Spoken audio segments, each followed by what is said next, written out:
Good morning, everyone. We have Coach Payton for the call. Megan, I'll turn it over to you. Thank you, Patrick, and good morning, Coach. We'll begin with Eric DeLala of DenverBroncos.com. Morning, Coach. Uh, Morning.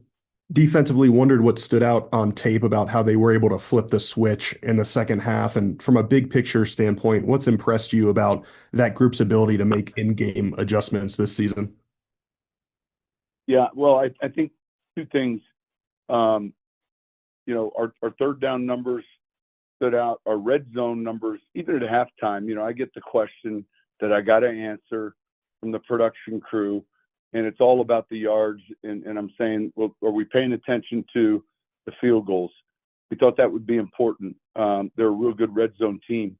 I felt like in the second half, our front began to, on both sides of the ball, control the line of scrimmage. Parker Gabriel, the Denver Post.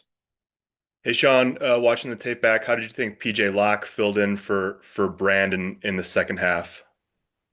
Good. I thought real well. He's played a lot of football. Zach Stevens, DNVR. Hey, Coach.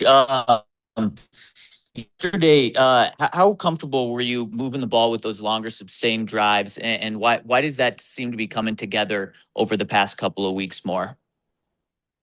Well, a couple things. I think we've reduced some of the pre-snap penalties, although we had another false start yesterday. We had a holding, but I think when you look at our first and second down efficiency, we rarely were in third and long, and we often converted a first down after first or second down. So that was important. Mike Kliss, 9 News. Yeah, Sean, with all these wins that you've had, I wonder, just you don't necessarily believe in the victory Monday per se. You kind of stick to this same type of routine with the film study and the flush and those kind of things. What is your philosophy on the victory Monday? Well, I think you just said it. We'll change up our routine on Monday. I don't have a philosophy on Victory Monday. I look at where we're at. Today we won't be as long in meetings. We just finished a team meeting.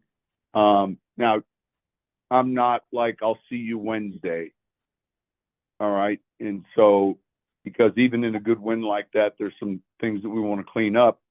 But now there's some weeks because it's a short week maybe, but there's generally something here for the players treatment wise. Like today won't be a long meeting schedule with them. They'll meet separately, may meet on their own. But I guess that's my philosophy. Kyle Fredrickson, the Gazette. Hey, Sean, RJ Harvey had the early fumble in that game, but seemed to respond well late. Just how did you figure he overcame that mistake and finished it out? Yeah, and we looked at it closely, and I said to him right on the field, it was really it was a real good defensive play. It wasn't sloppy ball handling. He's got a short memory, and real quickly he came back and played well for us. Brandon Cristal, Guerrilla Sports. Hey, Sean, I'm curious your thoughts on Troy Franklin's development and what you thought of his game yesterday. And has Des Bryant texted you to say, I told you so, or see I was right, Coach? Is who? Des Bryant. Oh, Because you said on draft night he told you to take Troy Franklin. Yeah, we weren't paying attention to Des. Trust me. All right, we kind of had a plan on when we were drafting him, and yeah, we made this. We talked about this in the preseason, and we talked about it relative to Marvin Mims, the transition, and we talked about it relative to Troy, and so here's what I like: his catches yesterday were clean. And some of them were difficult. He scores another touchdown that they miss, and we end up kicking a field goal in that situation. Those are the calls that are hard to. I'm just going to say I disagree with the call. How's that? Darren McKee. Coach, what's unique about preparations for the playoffs when you do qualify this early? We're not preparing for the playoffs right now. And it was written yesterday, and I said it yesterday. I thought I was pretty clear. We have 3 goals. Win the division. All right. The first goal is not make the playoffs. And I'm talking to Zach. All right. What I said yesterday, first goal, win the division. Goal 2, best seed. Goal 3, Super Bowl. So none of those goals have been accomplished. We're focused on Jacksonville. Goal 1 is not make the playoffs. Arnie Stapleton, Associated Press. Hey, Sean. Riley Moss has had several soft DPI calls, including yesterday.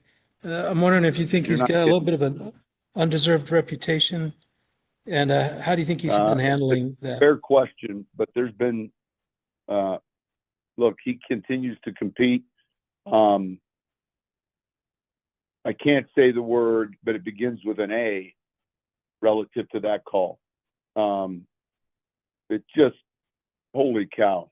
And it's something that's frustrating, I'm sure, for him, but he'll keep competing. He's tough. Came back with a big interception. The one in New York was brutal. But he'll keep competing.